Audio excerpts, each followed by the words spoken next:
Au nom d'Allah, le tout miséricordieux, le très miséricordieux. Dis, il m'a été révélé qu'un groupe de djinns prêtèrent l'oreille, puis dirent, nous avons certes entendu une lecture, le Coran, merveilleuse, qui guide vers la droiture. Nous y avons cru, et nous n'associerons jamais personne à notre Seigneur. En vérité, notre Seigneur, que sa grandeur soit exaltée, ne s'est donné ni compagne ni enfant. Notre insensé, Iblis, disait des extravagances contre Allah, et nous pensions que ni les humains ni les djinns ne sauraient jamais proférer de mensonges contre Allah. Or, il y avait parmi les humains des mâles qui cherchaient protection auprès des mâles parmi les djinns, mais cela ne fit qu'accroître leur détresse. Et ils avaient pensé, comme vous avez pensé, qu'Allah ne ressusciterait jamais personne. Nous avions frôlé le ciel et nous l'avions trouvé plein d'une forte garde et de bolides. Nous y prenions place pour écouter, mais quiconque prête l'oreille maintenant trouve contre lui un bolide aux aguets. Nous ne savons pas si on veut du mal aux habitants de la terre, ou si leur Seigneur veut les mettre sur le droit chemin.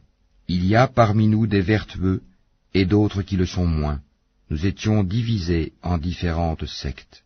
Nous pensions bien que nous ne saurions jamais réduire Allah à l'impuissance sur la terre, et que nous ne saurions jamais le réduire à l'impuissance en nous enfuyant.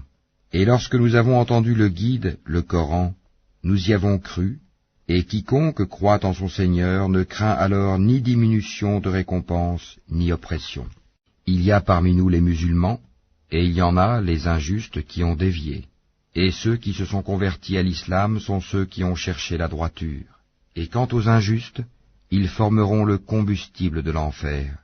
Et s'ils se maintenaient dans la bonne direction, nous les aurions abreuvés certes d'une eau abondante, afin de les y éprouver. Et quiconque se détourne du rappel de son Seigneur, il l'achemine vers un châtiment sans cesse croissant. Les mosquées sont consacrées à Allah, n'invoquez donc personne avec Allah. Et quand le serviteur d'Allah s'est mis debout pour l'invoquer, ils faillirent se ruer en masse sur lui. Dis, je n'invoque que mon Seigneur et ne lui associe personne. Dis, je ne possède aucun moyen pour vous faire du mal, ni pour vous mettre sur le chemin droit. Dis, vraiment personne ne saura me protéger contre Allah, et jamais je ne trouverai de refuge en dehors de lui.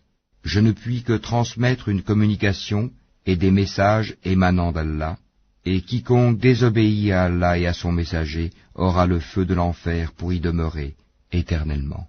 Puis quand ils verront ce dont on les menaçait, ils sauront lesquels ont les secours les plus faibles et lesquels sont les moins nombreux. Dis, je ne sais pas si ce dont vous êtes menacés est proche, ou bien si mon Seigneur va lui assigner un délai. C'est lui qui connaît le mystère, il ne dévoile son mystère à personne, sauf à celui qu'il agrée comme messager, et qu'il fait précéder et suivre de gardiens vigilants, afin qu'ils sachent s'ils ont bien transmis les messages de leur Seigneur.